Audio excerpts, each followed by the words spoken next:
Welcome class 10th। France की क्रांति के बाद यूरोप में आए हुए बदलावों के अध्ययन के क्रम में आज हम पढ़ने वाले हैं जोल्वेरिन, जो कि एक ट्रेड यूनियन था, और नेपोलियन कोड के बारे में। तो आइए चलते हैं हम लोग सबसे पहले पढ़ेंगे कोड ऑफ 1804, जिसको हम लोग नेपोलियनिक कोड के बारे में जानते हैं। आखिर इसकी ज़रूरत क्यों थी? आखिर नेपोलियन को नेपोलियनिक कोड क्यों लाना पड़ा, कोड ऑफ 1804 क्यों लाना पड़ा? तो इसके पीछे सबसे बड़ा कारण है कि राजनीतिक रूप से जो फ्रांस था वो अस्थिर था। आर्थिक रूप से भी बहुत सारे प्रॉब्लम्स थे, कंसर्न थे, जिसको दूर करना नेपोलियन के लिए ज़रूरी था। इसी के क्रम में नेपोलियन एक कोड ड्राफ्ट करते हैं जिसे कहा जाता है नेपोलियनिक कोड, जो कि लाया जाता है 1804 में। तो कोड ऑफ 1804 को हम लोग कहते हैं नेपोलियनिक कोड, ठीक है। इसका सबसे पहला एम क्या था और इसने सबसे पहले क्या किया? तो फ्यूडल सिस्टम को एबॉलिश किया। अब आप ये समझेंगे कि फ्यूडल सिस्टम क्या है। फ्यूडल का मतलब होता है सामंतवाद। सामंतवाद, ये सामंतवादी व्यवस्थाएं क्या थी? सामंतवाद क्या था? तो सामंत जो होते थे वो राजा के, किंग के सबऑर्डिनेट हुआ करते थे।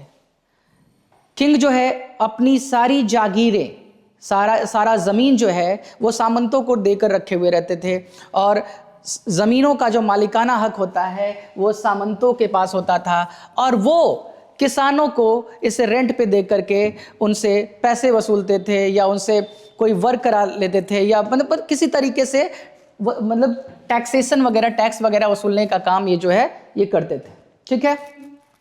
अब फ्यूडल सिस्टम को अगर समझना है आपको तो सबसे पहले फ्यूडल पिरामिड को समझना पड़ेगा। फ्यूडल पिरामिड में सबसे पहले ऊपर में होते थे किंग्स। सामंतवाद को समझने के लिए हम लोग को ये फ्यूडल पिरामिड से समझना पड़ेगा। उसके नीचे होते थे नोबल्स। नोबल का मतलब होता है कुलीन वर्ग, जिसको हम लोग एरिस्टोक्रेट्स भी कहते हैं,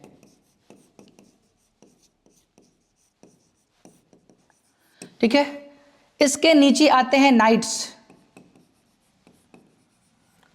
जिसको हम लोग सामंत कह सकते हैं,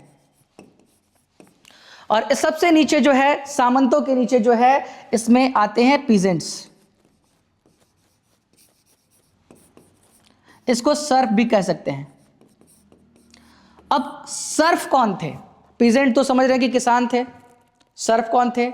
सर्फ यानी कृषिदास। कृषिदास कौन थे? जो सामंतों की खेतों में, नोबल्स के खेतों में बिना मजदूरी लिए हुए, बिना वेजेस के वर्क करते थे, उन्हें हम लोग कृषिदास कहते हैं, ठीक है। तो ये इस पिरामिड से हमने समझा कि जो फ्यूडल सिस्टम था वो कैसे वर्क करता था। तो हमने देखा कि फ्यूडल सिस्टम को इन्होंने एबॉलिश किया। उसके बाद इन्होंने क्या किया? बर्थ बेस प्रिविलेजेस को ख़त्म किया। ये बर्थ बेस प्रिविलेजेस क्या होता है? जैसे फर्स्ट और सेकंड स्टेट में जन्म लेने के बाद जो अधिकार मिल जाते थे नोबल्स को, कुलीनों को, चर्च को, किंग्स को, इन सभी अधिकारों को बर्थ बेस प्रिविलेजेस कहते थे। इनको उस कुल में जन्म लेने के साथ ही कुछ अधिकार मिल जाता था। टैक्स कलेक्ट करने का अधिकार मिल जाता था, टैक्स नहीं देने का अधिकार मिल जाता था। तो उस बर्थ बेस प्रिविलेजेस को कोड ऑफ 1804 या नेपोलियनिक कोड के जरिए इसको खत्म किया गया। इसके बाद established equality before law. France में कानून पहले सबके लिए बराबर नहीं थे, लेकिन नेपोलियन के आने के बाद कानून जो है सबके लिए बराबर कर दिया गया, ठीक है। उसके बाद जैसा कि मैंने बताया सर्फ के बारे में, सर्फडम क्या होता है? तो फ्रीड पीजेंट फ्रॉम सर्फडम। होता क्या था कि अगर कोई सर्फ सामंतों को जागीरदारी टैक्स नहीं दे पाते थे, फ्यूडल टैक्स नहीं दे पाते थे, मैनोरियल ड्यूज नहीं दे पाते थे, तो उन्हें सर्फ की तरफ लोग यूज करते थे। ये जो सामंत थे वो सर्फ की तरह, कृषिदास की तरह यूज करते थे। अब इन कृषिदासों का काम था बेगारी करना, जिसे कहते बेगार प्रथा। बिना वेजेस के ये सामंतों के खेतों में काम करते थे। तो जो किसान थे, जो सर्फ बन चुके थे, ऐसे सर्फ्स को नेपोलियन ने सर्फडम से फ्री किया उसके बाद क्या हुआ, फ्रीड पीजेंट फ्रॉम मैनोरियल ड्यूज। मैनोर का मतलब क्या होता है, मैनोर का मतलब होता है जागीरदार, जागीरदार। तो जागीरदार, मैनोरियल ड्यूज क्या हो गया फिर, तो जागीरदारी सिस्टम, जागीरदारी शुल्क। जागीरदारी शुल्क यानी जिनके पास, जो जागीरदारों से जमीनें लेकर उस पर खेती करते थे और उनके बदले में उन्हें कुछ शुल्क देना होता था, उस शुल्क को, मैनोरियल ड्यूज को नेपोलियन ने वापस ले लिया। मैंने किसानों को अब उसको देना नहीं था, चुकाना नहीं था। आगे क्या किया, improve transport and communication system, transport and communication system को इन्होंने इंप्रूव किया। अब बात करते हैं कि जर्मनी के कौन कौन से, जर्मन स्टेट के किस किस एरिया में ये कोड ऑफ 1804 को लागू किया गया था। तो सबसे पहले जो एरिया है वो डच रिपब्लिक है, स्कॉटलैंड है, जर्मनी है और इटली है। फिर से याद करेंगे, डच रिपब्लिक, स्कॉटलैंड, जर्मनी और इटली पे इसको लागू किया गया था।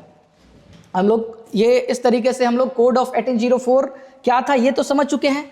अब इसके कुछ ड्रॉबैक्स भी थे, नेपोलियनिक कोड के कुछ ड्रॉबैक्स थे, कुछ विसंगतियां थी, कुछ इसका डिसएडवांटेज था। क्या था भाई, शुरुआती में तो नेपोलियन सबको लिबरेटर लगा कि वो सबको अधिकार देने के लिए आया है, लेकिन बाद में इन्होंने क्या किया, मीडिया पे सेंसरशिप लगा दिया, tax imposed on common man, tax को तो इम्पोज भी किया गया और टैक्स को बढ़ा भी दिया गया, इंक्रीज्ड टैक्स।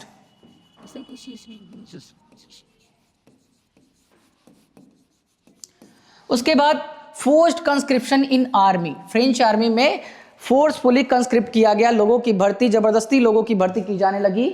और जो एसेंशियल गुड्स थे, अगला पॉइंट यह है कि price hike of essential goods, माने जो जरूरी चीजें थी, खाने पीने, रोटी कपड़ा और मकान से जुड़ी हुई चीजें जो है महंगी होने लगी। जो जरूरत, जिन कॉमोडिटीज, एसेंशियल गुड्स क्या होता है, जिसके बिना आप जिंदा नहीं रह सकते हैं, तो वैसी जरूरत की चीजों को महंगा कर दिया गया। ये चीजें महंगी हो गई और लोगों में असंतोष फैल गया। तो जिस नेपोलियन को पहले लोग लिबरेटर समझते थे, उस नेपोलियन से लोग गुस्सा होने लगे, तकलीफें होने लगी लोगों को। ठीक है, तो ये था ड्रॉबैक। आगे चलते हैं। अब हम लोगों ने नेपोलियनिक कोड पढ़ा, उसके ड्रॉबैक को पढ़ा। अब हम लोग जॉल्वेरिन को पढ़ेंगे। जॉल्वेरिन क्या था भाई, तो जॉल्वेरिन जो था वो एक ट्रेड यूनियन था। ठीक है, ट्रेड यूनियन क्या है भाई, तो व्यापार के लिए लाया गया एक यूनियन था, व्यापारिक संघ था ये। क्यों जरूरत पड़ी, तो फ्रांस में उस समय बहुत सारे ट्रेड बैरियर्स थे, बहुत सारी करेंसियां थी। तो एक व्यापारी को, मान लो कि आप कहीं ट्रेड कर रहे हो, मान लो कि आप बिहार में ट्रेड कर रहे हो और जैसे ही आप यूपी जाते हो तो करेंसी बदल जाती है, मेजरमेंट बदल जाता है। आप करेंसी बिहार का लेके गए हो, यूपी का करेंसी अलग है, दिल्ली का करेंसी अलग है। ऐसी स्थिति में मेजरमेंट, वेट और मेजरमेंट सिस्टम भी अलग है। ठीक है, तो ऐसी स्थिति में ऐसी स्थिति में आपको क्या काम आएगा, तो एक ट्रेड यूनियन की जरूरत होती है। तो इस ट्रेड यूनियन की जरूरत इसलिए, इस ट्रेड यूनियन का फॉर्मेशन इसलिए किया गया था, इसको प्रशिया के द्वारा 1834 में फॉर्म किया गया था। इसने क्या किया, इसका एम्बिशन क्या था, तो इसने टैरिफ बैरियर्स को खत्म किया। और कहाँ खत्म किया, तो जो भी कन्फेडरेशन, जर्मन कन्फेडरेशन थे, वहाँ टैरिफ बैरियर को हटा दिया। ये जो करेंसी से रिलेटेड प्रॉब्लम थे, टैरिफ से रिलेटेड प्रॉब्लम थे, अलग अलग बहुत सारे जगह लोगों को टैक्स देना पड़ता था, व्यापारियों को टैक्स देना पड़ता था। ठीक है, अब इससे जो है, जॉल्वेरिन से जो है ऑस्ट्रिया बाहर रहा। उसने, ऑस्ट्रिया ने कभी अपने आप को जॉल्वेरिन में शामिल नहीं किया। आगे क्या हुआ, reduce the number of currencies from over 30 to 2। जो पूरे जर्मन स्टेट में, जर्मन कन्फेडरेशन में 30 करेंसी थी, उसको घटा करके 2 कर दिया गया। उसके बाद to bind German as a nation, हमने जर्मनी का यूनिफिकेशन पढ़ा।